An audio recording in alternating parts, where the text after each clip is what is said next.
കേരള കോൺഗ്രസ് ബിയുടെ സംസ്ഥാന ഭാരവാഹികളായിട്ടുള്ള പല ആളുകളും കൈപ്പത്തിക്ക് വോട്ട് ചെയ്തിട്ടുണ്ട്. ഈ കേരള കോൺഗ്രസ് ബി എന്ന് പറയുന്ന സാധനം തീർന്നു. സുരേഷ് ഗോപിയെ ആക്ഷേപിച്ചതിൻ്റെ കിടക്കില്ല.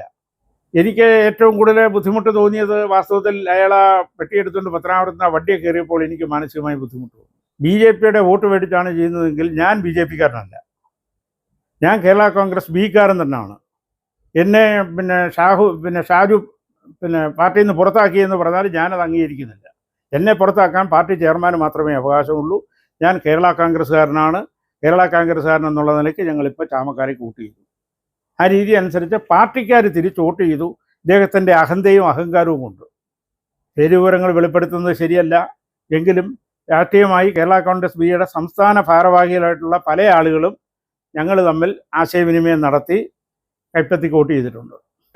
STPയുടെ വോട്ട് മേടിച്ചു എന്നാണല്ലോ അറിവ്. രൂപ കൊടുത്ത് STP എന്ന് പറയുന്ന സംഘടനയുടെ വോട്ട് മേടിച്ചു എന്ന് പബ്ലിക് പറയുന്നുണ്ടല്ലോ.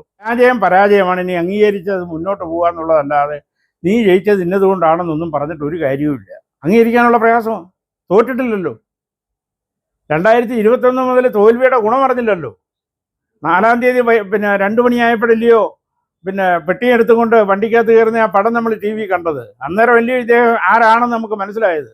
പാവപ്പെട്ട ഒരുത്തനൊരു അത്യാവശ്യം വന്ന് അവിടെ ചെന്ന് പറഞ്ഞാൽ ഇദ്ദേഹം ആരോടെ പറഞ്ഞാൽ കേൾക്കും?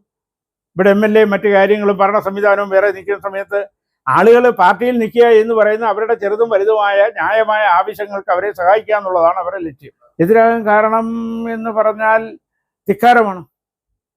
പാവപ്പെട്ടവന് അദ്ദേഹത്തിൻ്റെ ഭവനത്തിൽ നിന്നാലും അദ്ദേഹത്തെ കണ്ടാലും ഒരു സൗമ്യമായ രീതി അനുസരിച്ച് ഒരു മറുപടി കൊടുക്കുകയല്ല, വിശേഷിച്ചും പാവപ്പെട്ടവനോട്. ആ രീതി അനുസരിച്ച് വന്ന ആളുകൾ വെറുക്കപ്പെട്ടു. വെളിയിൽ അദ്ദേഹം പറയുന്ന അദ്ദേഹത്തിൻ്റെ അച്ഛനുമായിട്ട് വളരെയധികം സൗമ്യതയിൽ കഴിഞ്ഞുകൂടിയെന്നല്ലേ പറയുന്നത്. കൂടെ നടന്നിട്ടുള്ള ആളുകൾക്ക് ഞങ്ങളെപ്പോലുള്ളവർക്കൊക്കെ അറിയാമല്ലോ ഇതുവരെ സൗമ്യതയെന്ന്. അതിനെക്കുറിച്ച് ഇനി നേരത്തെ പറഞ്ഞാൽ ഇനി അതിനെക്കുറിച്ച് കൂടുതൽ പറയുന്നത് ശരിയല്ല. അദ്ദേഹത്തിന് സാമ്പത്തികം ആവശ്യം പോലെ ഉണ്ടല്ലോ. ഇഷ്ടം പോലെ പല രീതി അനുസരിച്ചും കൈച്ചേരിയുടെ കയ്യിൽ നിന്നും വിളമ്പൽ ബാങ്കിൽ നിന്നും ഒക്കെ എടുത്ത പൈസകൾ കോടികൾ അങ്ങനെ കയ്യിലിരിക്കുകയല്ലേ. സാമ്പത്തികം കൂടിപ്പോയപ്പോൾ എന്ത് ചെയ്യണമെന്നുള്ളത് അറിയാൻ വിചാരിച്ച ചിത്തപ്രഭമാണ്. സുരേഷ് ഗോപിയെ ആക്ഷേപിച്ചതിൻ്റെ കിടക്കില്ല. ഗണേഷ് കുമാർ എന്നുള്ളതല്ലാതെ ഇളമ്പലയെ സംബന്ധിച്ചിടത്തോളം പറഞ്ഞാൽ ഒരൊറ്റ കേരള കോൺഗ്രസ്സുകാരനുണ്ടായിരുന്നു, മാർക്സിസ്റ്റുകാരേ ഉള്ളായിരുന്നു. ഈ തോട്ടണക്കം പോലും ഈ മാർക്സിസ്റ്റുകാരുടെ ഭാഗത്തുനിന്ന് യാതൊരു വിധ ഒരു പ്രകോപനവും കണ്ടിട്ടില്ല. ഇദ്ദേഹം മാത്രം ഇടതുപക്ഷം എന്ന് പറയുന്നത് ഈ ഇടതുപക്ഷക്കാരിവിടെ ഒന്നുമില്ലായിരുന്നു. കേരള കോൺഗ്രസ്സുകാർ മാത്രമാണ് ഇവിടെ മത്സരിച്ചത്. അല്ലല്ലോ, ഇടതുപക്ഷ മുന്നണിയായിട്ടല്ലേ മത്സരിച്ചത്. ആ മുന്നണിയായിട്ട് മത്സരിച്ചപ്പോൾ അദ്ദേഹത്തിന് തീർച്ചയായും മാർക്സിസ്റ്റ് പാർട്ടിയുടെ ആളുകളെ കൂടെ ബന്ധപ്പെടുത്തി, ഇല്ലെങ്കിൽ ഇടതുപക്ഷ മുന്നണിയിലുള്ള ആളുകളെ കൂടെ ബന്ധപ്പെടുത്തി ഒരു സമ്മേളനം നടത്താറുണ്ടല്ലോ. ഇത് അവരെല്ലാം ഒഴിവാക്കിക്കൊണ്ട് ഞാൻ കേമനാണെന്നുള്ള രീതി അനുസരിച്ച് പറഞ്ഞാൽ അതൊന്നും അംഗീകരിക്കുന്ന കാലമല്ല ഇത്. ഈ പാർട്ടിയിൽ നിന്നും പോയ ആളുകളെ ഒന്ന് വിളിച്ചു കൂട്ടുന്നുണ്ട്. കോഴിക്കോട് മുതൽ ഇങ്ങോട്ടുള്ള ആളുകൾ എന്നെ നിരന്തരം വിളിച്ചുകൊണ്ടിരിക്കുക. ഞങ്ങളൊന്ന് കൂടിയതിന് ശേഷം തീരുമാനിക്കും. നമ്മൾ ആരുടെയും പോക്കറ്റടിക്കാനോ ഇല്ലെങ്കിൽ കള്ളക്കേസ് കുരുങ്ങാനോ മറ്റു കാര്യത്തിനൊന്നും പോകുന്നില്ലല്ലോ. നമുക്ക് പോലീസ് സ്റ്റേഷനിൽ പോകേണ്ട കാര്യമില്ലല്ലോ. ആ ഓഫീസിലെ അഴിച്ചുപണിയുടെ ആവശ്യമാണല്ലോ അദ്ദേഹത്തിൻ്റെ ഭാര്യ ആവശ്യപ്പെട്ടത് ആദ്യം.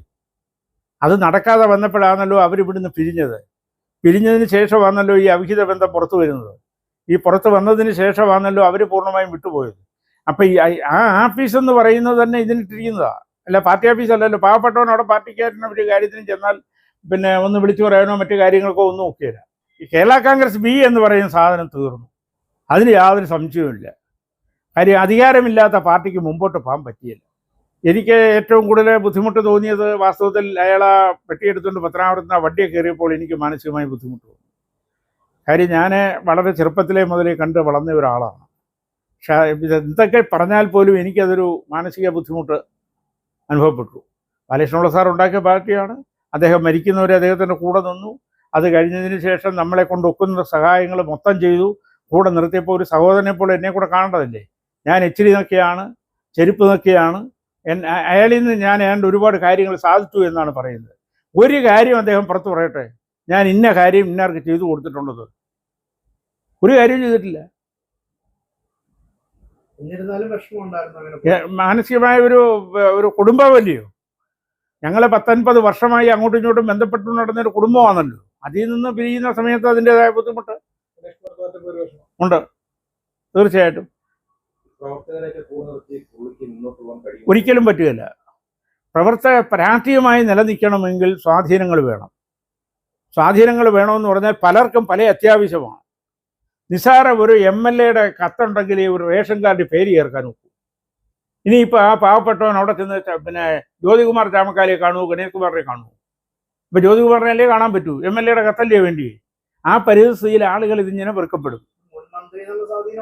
മുൻമന്ത്രി എന്ന് പറയുന്ന സ്വാധീനത്തിനൊന്നും അവിടെ ഒരു വിലയില്ല. പക്ഷെ വിലയുണ്ടായിരുന്നു. ആർ ബാലകൃഷ്ണപിള്ള സാറ് മുൻ മന്ത്രിയായിരുന്നപ്പോൾ ഇതിന് വിലയുണ്ടായിരുന്നു.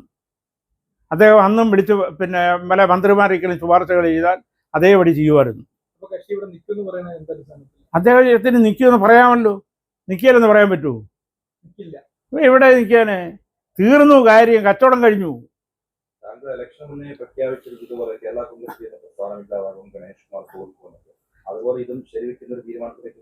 തീർച്ചയായിട്ടും വരും. ഞാൻ പറഞ്ഞല്ലോ നേരത്തെ, 4-ാം തീയതി 4 മണിയാകുമ്പോൾ ഈ സാധനം തീർന്നെന്ന്. അതായത് ഇടതുപക്ഷ മുന്നണി ഇയാൾക്ക് സീറ്റ് കൊടുക്കുകയല്ലോ, പിന്നല്ലേ നിൽക്കുന്നത്. പിന്നെ ഒറ്റയ്ക്ക് നിന്ന് ജയിക്കാനോ?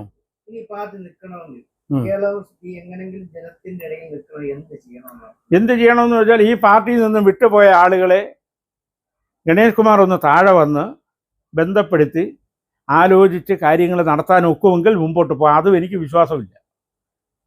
കാര്യം ഈ ബാലകൃഷ്ണപിള്ള സാറിൻ്റെ മരണശേഷം ബാലകൃഷ്ണപിള്ള സാറിനോട് ബന്ധപ്പെട്ടിട്ടുള്ള ആരുടെയും താല്പര്യമില്ല.